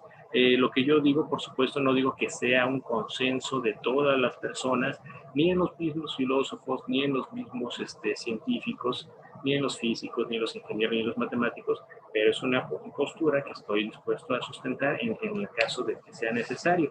Pero es muy atrevido, me parecería, decir que la ciencia solamente es una mera convención, porque tendríamos resultados como decir que 2 más 2 mañana va a ser 5, si mañana nos ponemos de acuerdo en una convención para que el resultado sea 5. Yo estoy caricaturizando, por supuesto, pero asumir que la ciencia solamente es convención, pues es bastante fuerte, ¿no? Por supuesto que el cerebro tiene esta plasticidad, esta idea de componer las historias. Hay muchas investigaciones ahí al respecto, pero ¿esto qué prueba? Otra vez, ¿cuáles son las pretensiones y hasta dónde pueden explicar eso del cerebro? Explica cómo puede funcionar un cerebro humano, no explica la realidad, no nos dice cómo es la realidad o cómo deja de ser, sino cómo interpreta en dado caso un cerebro la realidad y la plasticidad. Inclusive yo he llegado a ver otras investigaciones donde se ponen como unos tipos de lentes donde ven la realidad al revés, ¿no? Lo que está arriba está abajo y lo que está abajo está arriba, y así lo dejan por una serie de días, y el cerebro se acostumbra a vivir en esa realidad, porque así le entiende, lo cual otra vez habla más de cómo puede funcionar nuestro cerebro, lo plástico que es, que de la realidad como tal. Sobre las estadísticas, pues bueno, el 50% me parece que yo sí seguiría insistiendo en ese punto, porque la pretensión de la ciencia es ser racional, y lo racional se relaciona con las causas, con un afán de predicción, no con algo que tenga que ver como el azar. El azar se opone más a criterios científicos. Y el ejemplo más claro es lanzar una moneda al aire. ¿Águila o sol? ¿Qué probabilidades hay que en el primer intento? 50-50. Eso es azar. Eso no es causa, conceptos que se oponen a cómo funciona la ciencia. Insisto, entiendo que esto puede ser problemático, pero sí creo que hay buenas razones para sostener que esto no es así. Lo de Newton, tú mismo lo estás diciendo, explica unas partes del mundo, pero no todo el mundo. Y es lo que hay en los problemas en la física actual. que no hay una ciencia que unifique, que explique toda la realidad de la física tal cual como se entiende actualmente. Por eso está en crisis la física. Inclusive la misma teoría de cuerdas para muchos no es ni siquiera científica, no tiene pretensiones científicas, para otros sí, es parte del debate dentro del mundo de los físicos. Pero bueno, esta idea del progreso, del evolucionismo también es criticable desde ciertas propuestas, porque la idea de progreso está más ligado, como veíamos con Andrés, en esta idea de que la ciencia es inmaculada, no se le debe de tocar, siempre está progresando, son los mejores. No es así. Se equivocan, hay teorías que son falsas, y son falsas, hay que decirlos así. Si ya no explican la realidad como la pretendían en un principio, Newton no pretendía explicar una parte de la realidad, sino toda la realidad. Y cuando ya no lo haces, entonces, pues, lógicamente se sigue que no hay, pues, que es falso. Ahora, claro, puedo recular y decir, claro, que es útil, pero entonces ya entramos a otra teoría para explicar otra teoría, que es el pragmatismo, pero ya no es la pretensión de la misma ciencia, ¿no? Y bueno, pues ahí para hacer notar esos puntos, pero insisto, ahorita me gustaría que retomáramos pues el camino de las preguntas y el análisis sobre la ciencia respecto de la pandemia, que es lo que nos trae hoy aquí a reflexionar. Muchas gracias. Adelante, Alejandro, ¿tienes una pregunta? Sí, muchas gracias. Mi pregunta va sobre lo siguiente. Como todos ustedes saben, pues sabemos un grupo ya de personas que estamos visitando domicilios de todo tipo y pues estamos en una fase de la campaña. Sin candidato, pero es una fase ya de la campaña para posicionar al partido. Compañero Alejandro, ¿pero eso tiene que ver con el tema del día de hoy? Desde luego, y mucho, por lo siguiente. Yo quisiera que me ayudaras, Orlando, y todos ustedes, a pergeñar una buena respuesta acerca de que no creo yo, creo que ustedes tampoco, que la causa de unos pocos decesos que se dice que han ocurrido, ha sido precisamente la vacuna. ¿Qué se podría argumentar acerca de eso? ¿Qué se podría decir científicamente? ¿Cómo podríamos acudir a la ciencia para que también nos ayudara con cierta lógica a responder lisa y llanamente que aquellos no es prueba el que hayan muerto unos minutos o unas horas después de recibir una vacuna, no es prueba, creo yo, de que la vacuna los mató? Pues esa es mi pregunta, Orlando. Ojalá quepa, ojalá haya alguna respuesta para mí. Gracias. Gracias, compañero Alejandro. Bueno, esta idea de la asociación y la causa, por supuesto que es relevante sobre el tema de las vacunas. Insisto, lo iba a tratar más a detalle en la siguiente sesión, pero bueno, retomo la pregunta. Cuando alguien dice, yo fui a vacunarme y después hay un deceso, ¿no? Posterior a la vacuna. Otra vez, un hecho, otro hecho. Asociación o causa. Segundo nivel, ¿cuáles son las pruebas que se dan? Quien afirme que es una causa la vacuna tiene que probarlo. No puede afirmar nada más así especulativamente, bueno, se murió y fue la causa de la vacuna. Hay que probarlo. Ojo, yo tampoco estoy diciendo que no es cierto. Lo que digo es que cuál es el procedimiento racional que se tiene que seguir. Habrá que probarlo. Aún en el supuesto, en el caso de que hubiera un caso que sí esté no solamente asociado, sino causado de la vacuna respecto a cómo una persona pudo haber muerto, bueno, un caso de cuántos, cuál es la probabilidad, cuál es la estadística que sigue dentro de los miles de casos que existen. El último me quedé que ya sobrepasábamos los 4,000 casos, no sé ahorita cómo estemos. Entonces, otra vez, qué elección es la más racional? ¿No vacunarme? ¿O vacunarme con una vacuna que tiene 90 y tantos % de efectividad, de eficacia. ¿Cuál es la decisión racional en esos casos? Eso es a lo que les invito a reflexionar sobre todos estos procedimientos. ¿Cuál es la razón que está detrás para decir que una decisión es mejor que otra? ¿En qué está construido mejor esa toma de decisiones?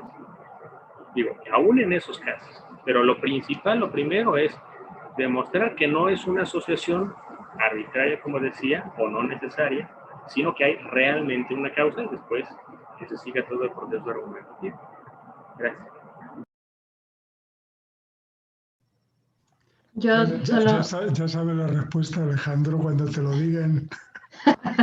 Yo para hacer la respuesta más breve, pues simplemente les diría, no hay evidencia científica que sustente este hecho, son casos aislados, pero no hay una evidencia científica, y ya, ¿no? Y te los callas. Y es real, ¿no? Finalmente son casos aislados.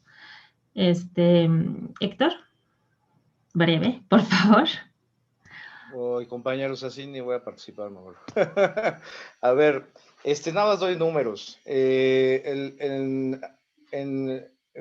Antier, Alcocer dijo que de 3.700.000 vacunas que se habían aplicado, solamente hubo 21 casos que hubo que hospitalizar y fueron casos por sobrereacciones a la vacuna que duraron más de la media hora que ya ven que se esperan después de que le ponen a uno la vacuna, pero que no fueron casos fatales, ¿no? Ahora, el otro dato es uno que salió ayer, que incluso salió hoy en la jornada, que, bueno, hagan la cuenta, ¿no? 3.700.000, 21 casos no mortales en México, pues yo creo que dice algo, ¿no? De alguna manera, un poco subrayando lo que comenta Nuria. Y el otro dato que tengo es del día de hoy, bueno, y de ayer, de la prensa en Alemania. Ahorita AstraZeneca es donde les ha causado algo de escozor a los europeos, porque han tenido, ese es otro dato, de 1,6 millones de vacunas que se han aplicado, 7 han salido con algún problema de trombosis, pero no se puede decir que es por la vacuna. Nuevamente, pero tampoco se puede excluir, ¿no? Es lo que dice así el texto. No se puede totalmente excluir el uso de la vacuna de esos casos que causaron trombos cerebrales. Estamos hablando de que de 1,6 millones, 7 personas tuvieron problema. Esto es 1, 2, 3, 4, 5.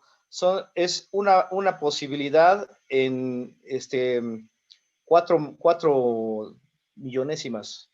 4 millonésimas de probabilidad de que pueda pasar eso. Entonces, si eso, falta todavía ver qué pasa allí, pero nada más para que tengan ahí datos numéricos, yo sigo creyendo que no hay razón para temerle a las vacunas. Realmente estos son casos muy específicos y no, los números no dan como para decir, es que esa vacuna es chafa, ¿no? De plano. Entonces, sí hay que tener en cuenta, yo creo, esa parte de números para que la gente no se espante y espero que les puedas dar esa respuesta, Alejandro. Gracias.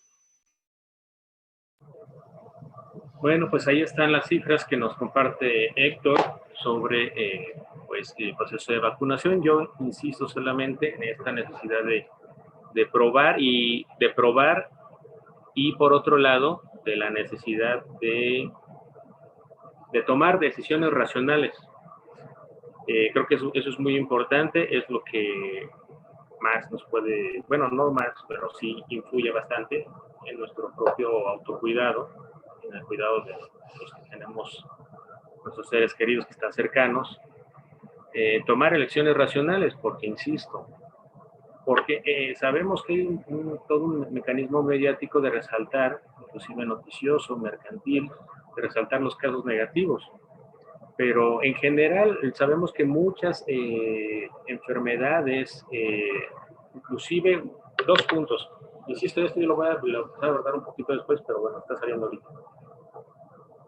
Cuando te vacunas, te sarampeó, te dan tus vacunas normales, las que desde pequeño te empiezan, lo que normalmente te dice la enfermera o el enfermero es posible que pueda tener poco de calentura, un poco de dolor de cabeza, según lo que corresponda a la vacuna que se está poniendo, ¿no?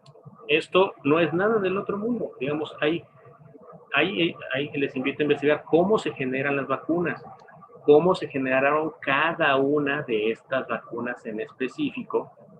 Unas se tomaron directamente del virus, otros no. Insisto, esto lo abordaremos un poco después en la siguiente sesión, pero mucho tiene que ver con eso, con cómo se va construyendo la vacuna y aún en el mejor de los casos, a ver, ¿cuáles son las alternativas? ¿Por qué se decía que era necesaria la vacuna y por qué todos los esfuerzos sobre la vacuna? Porque son de las decisiones más racionales que podemos tomar ante la situación de pandemia. ¿Cómo la puedes parar? Pues el mecanismo de la vacuna es mucho más eficiente. Tienes recursos humanos limitados, tienes una premura de tiempo, te vas a ir con medicamentos, te vas a ir con vacuna o qué otro recurso. Se decidió que fuera la vacuna. También por eso los tiempos se han reducido, porque también los esfuerzos están ahí.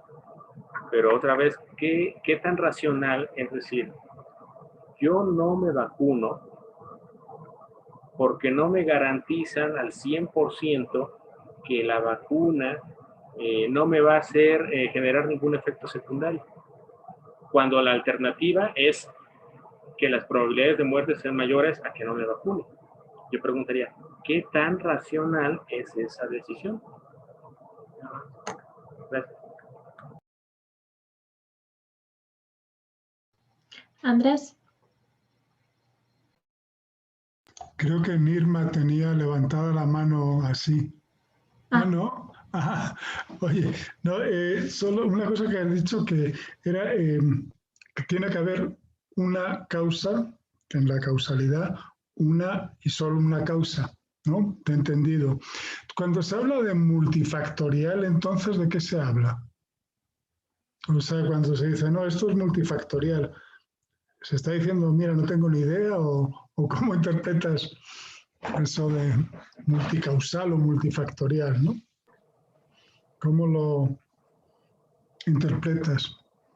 Claro. Sí, Andrés, un poco el ejemplo que trataba de hacer notar era con un ejemplo del dióxido de cloro asociado al tratamiento médico. Dos factores. De entrada, el mecanismo racional, es decir, aíslo y veo si por su lado cada uno tiene el efecto positivo o lo deja de tener. Pues puede ser que el tratamiento médico haya sido la causa de la mejora al paciente y no el consumo de dióxido de cloro. O hubiera sido lo contrario, en dado caso si existiera la prueba. Entonces aíslas la serie de factores que pueden ser la causa. Y el otro caso que ponía era decir, bueno, pero la causa no quiere decir que es simple, puede ser muy compleja. Y ahí ponía el ejemplo de los nombres, ¿no? Es decir, yo puedo tener 1, 2, 3, 15 nombres y hablamos de una misma persona. Un poco pensando en el ejemplo que ponía anteriormente de que la causa de mi existencia son mis padres biológicos. Mis padres biológicos puedo dar una serie de características muy complejas de quiénes son y sin embargo siguen siendo una causa, la causa de mi existencia.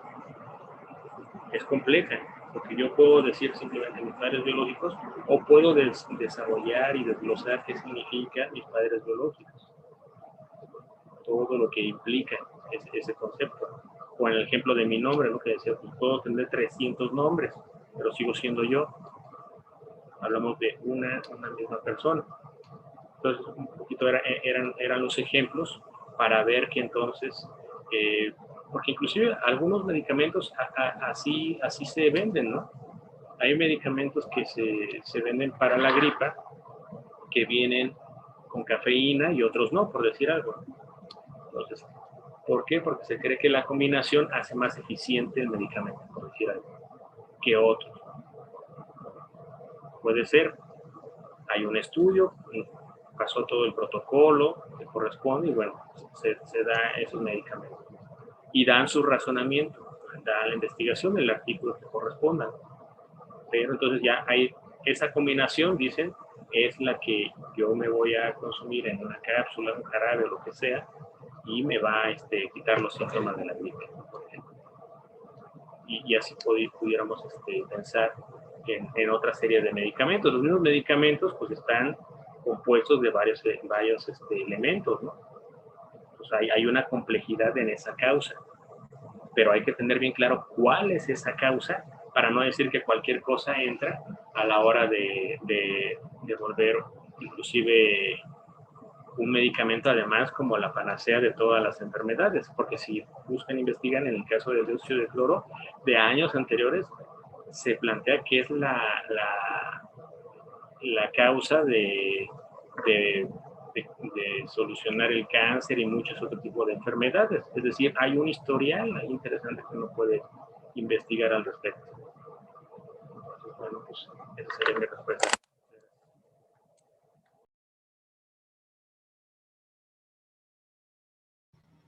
Bueno, pues creo que ya no hay más preguntas ni comentarios. Entonces yo creo que con esto cerramos. Pues muchas gracias a todas y a todos los que asistieron el día de hoy, 16 de marzo del 2021. Nos vemos en la tercera y última sesión de donde estaremos hablando del tema que se tituló Más filosofía de la ciencia y un poco de lógica. Estaremos un poco abordando esto más allá de que decía de la vacuna y del uso del tapabocas, entre otros temas que iremos ahí anexando para la próxima sesión. Les agradezco mucho, como siempre, su tiempo, su atención, su participación y pues saludos y abrazos fraternos. Muchas gracias. Gracias. Gracias. Muchas Cuídense gracias. mucho, compañeros. Gusto Muchas verles. gracias a todas, a todos. Gracias. Bye. Gracias. Gracias, Gracias, Nurita. Nuria. Gracias a ustedes. Gracias. Bye. Buenas noches. Teacher, Chao. buenas noches. Muy buenas noches.